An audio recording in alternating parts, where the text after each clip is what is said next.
Subscribe now and press the bell icon. Never miss an update.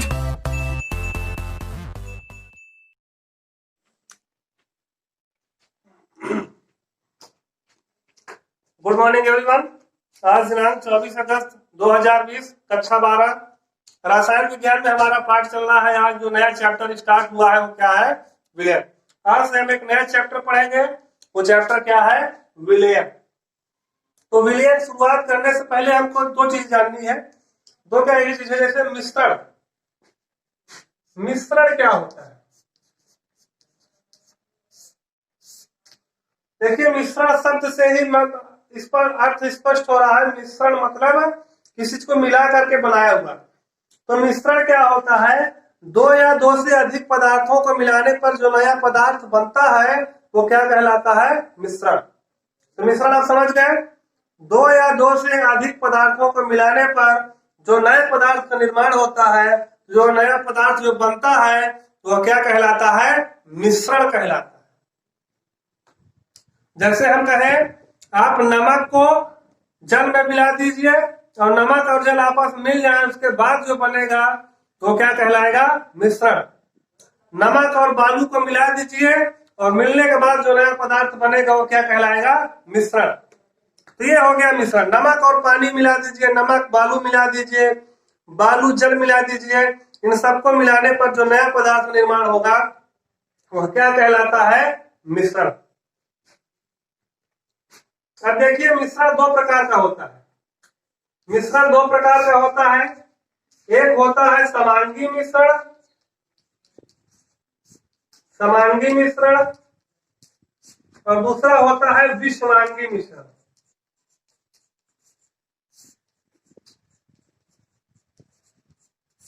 मिश्रण दो प्रकार का होता है, एक समांगी मिश्रण और दूसरा विषमांगी मिश्रण। देखिए, समांगी मिश्रण क्या होता है कि ऐसा मिश्रण जिसमें विलेय और विलायक दोनों को अलग अलग ना किया जा सके, मतलब ऐसा मिश्रण जिसमें उनके अवयवों को अलग अलग ना किया जा सके, वो क्या कहलाता है? समांगी मिश्रण। ध्यान दीजिएगा, ऐसा मिश्रण जिसमें मिश्रण के जो अवयव हों उनको सामान्य भौतिक विधियों द्वारा अलग ना किया जा सके, वह मिश्रण क्या कहलाता है? समांगी मिश्रण कहलाता है। जैसे समांगी मिश्रण में लिखते हैं जल और नमक का मिश्रण। जल और नमक का मिश्रण क्या कहलाएगा? समांगी मिश्रण। एक बार नमक जल में घुल गया, एक बार नमक जल में यदि घुल गया तो फिर आप नमक को जल से बाहर सामान्य विधियों द्वारा कतई नहीं कर सकते हैं। इसी प्रकार जल और चीनी का मिश्रण,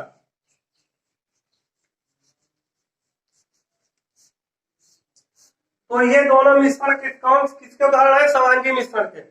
जब जल और नमक मिल जाने पर जो विलयन बनेगा, जल और चीनी मिल जाने पर जो विलयन बनेगा, उस विलयन के अवयवों को फिर अलग अलग सामान्य विधियों द्वारा नहीं कर सकते।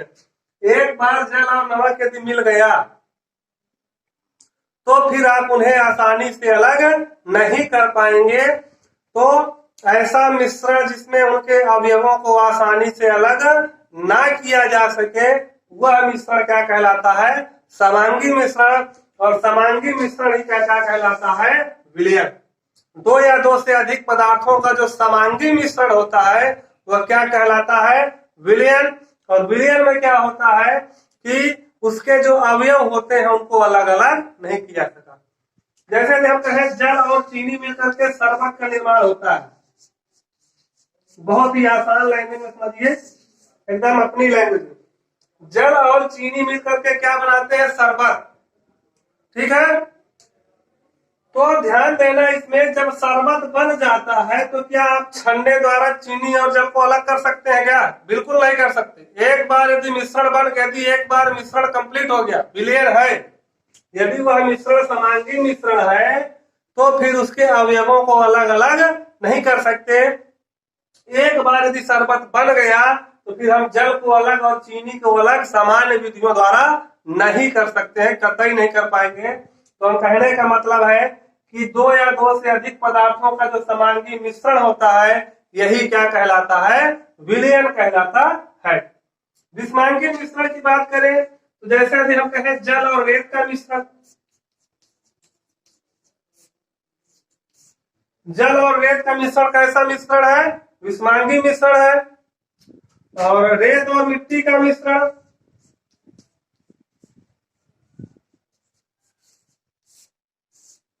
रेत और मिट्टी के मिश्रण में रेत को आप अलग कर सकते हैं और मिट्टी को अलग कर सकते हैं। जल और रेत के मिश्रण में जल को अलग कर सकते हैं और रेत को अलग कर सकते हैं। तो इन विषमांगीय मिश्रण में क्या होता है, उनके अवयवों को मिश्रण से उनके अवयवों को अलग अलग किया जा सकता है, लेकिन समांगीय मिश्रण में उनके अवयवों को अलग अलग नहीं किया जा सकता। तो कहने का मतलब जो समांगीय मिश्रण होता है, समांगीय मिश्रण ही क्या कहलाता है, विलयन। जो हमारा चैप्टर जो हमको पढ़ना है वो क्या है, विलयन। तो हम विलयन की परिभाषा होगी, दो या दो से अधिक पदार्थों का जो समांगीय मिश्रण होता है वह क्या कहलाता है, विलयन कहलाता है। पहले से थोड़ा सा नोट कर लीजिए, इसे रफली नोट करिएगा, इसे आपको फिर नहीं नोट करना, लेकिन थोड़ा जान लीजिए, नोट कर लीजिए इसे।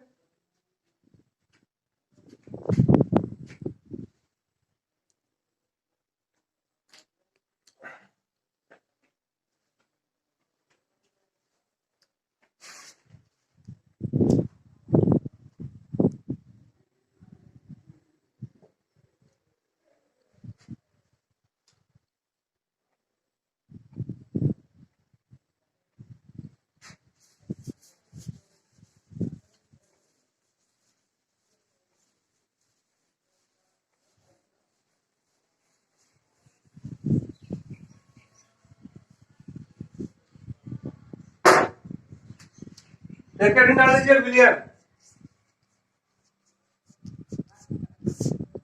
इंग्लिश में बोलते हैं सॉल्यूशन।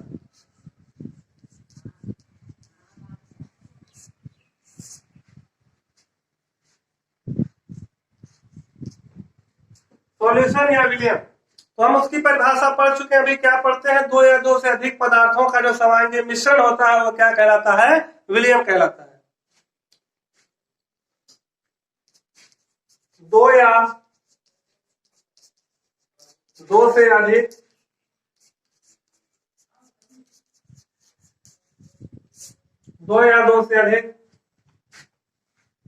पदार्थों का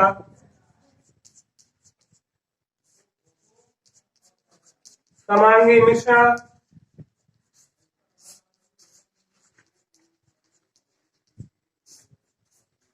विलयन कहलाता है।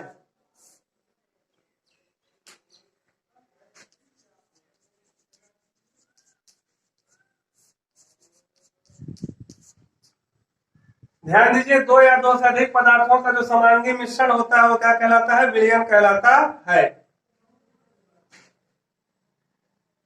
इसमें से जवाब है कि विलयन का जो प्रत्येक भाग, विलयन का कोई भी हिस्सा होगा उसका घटक हमेशा क्या रहेंगे, सेम रहेंगे।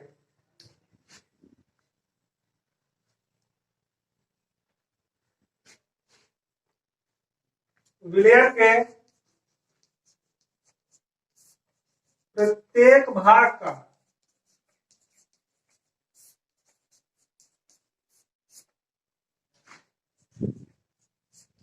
संघटन समान होता है।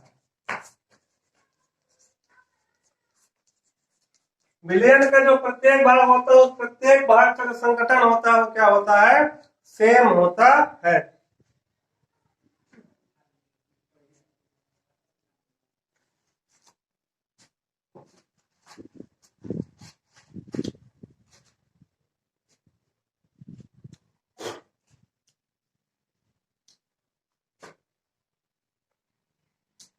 ये हो गया। अब देखिए, अब बात करते हैं विलयन में अन्य प्रकार, जैसे द्विअंगी विलयन। जब दो पदार्थों को मिला करके विलयन बनाया जाएगा तो क्या कहलाएंगे, द्विअंगी विलयन। तीन पदार्थों को मिलाएंगे तो त्रिअंगी विलयन। जो होता क्या है, जो द्विअंगी विलयन होता है, द्विअंगी समांगी मिश्रण में समानता क्या होता है, जो अवयव अधिक मात्रा में होता है, जो अवयव अधिक मात्रा में होता है वह क्या कहलाता है, वह कहलाता है विलायक। और जो कम मात्रा में होता है वो क्या कहलाता है? विलेय। जैसे यदि हम बात करें, हमारे पास 250 ग्राम क्या है? चीनी। 250 ग्राम चीनी है और हमारे पास कितना है? 750 ग्राम जल है।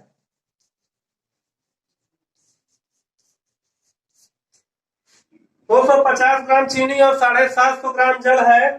तो देखिए, यह इसको मिला करके जो विलयन बनेगा वो शरबत कहलाएगा। तो जो विलयन होगा चीनी और जल को मिलाने पर जो शरबत बनेगा, तो उसमें देखिए जो चीनी है ये एक द्विअंगी विलयन है। चीनी और जल से मिलकर के बना क्या है? यह विलयन है। और इस विलयन में क्या है? चीनी की मात्रा कम है इसकी तुलना में, जल की तुलना में। जल क्या है? 750 ग्राम है और चीनी क्या है? 250 ग्राम है। तो इसमें जो चीनी होगी वो क्या होगी? विलेय। चीनी क्या होगी? विलेय होगी। जल क्या होगा? विलायक होगा। विलायक होगा जल। और शरबत क्या होगा? विलयन। इसको जो है ये चीज समझना बहुत ही आवश्यक है, विलेय और विलायक का कॉन्सेप्ट। तो सामान्यतः द्विअंगी समांगी मिश्रण में जो पदार्थ कम मात्रा में उपस्थित होता है वो क्या कहलाता है? विलेय कहलाता है। और जो पदार्थ अधिक मात्रा में उपस्थित होता है वो क्या कहलाता है? विलायक कहलाता है। उनको दोनों को मिल करके जो मिश्रण बनता है वह क्या कहलाता है? विलयन कहलाता है।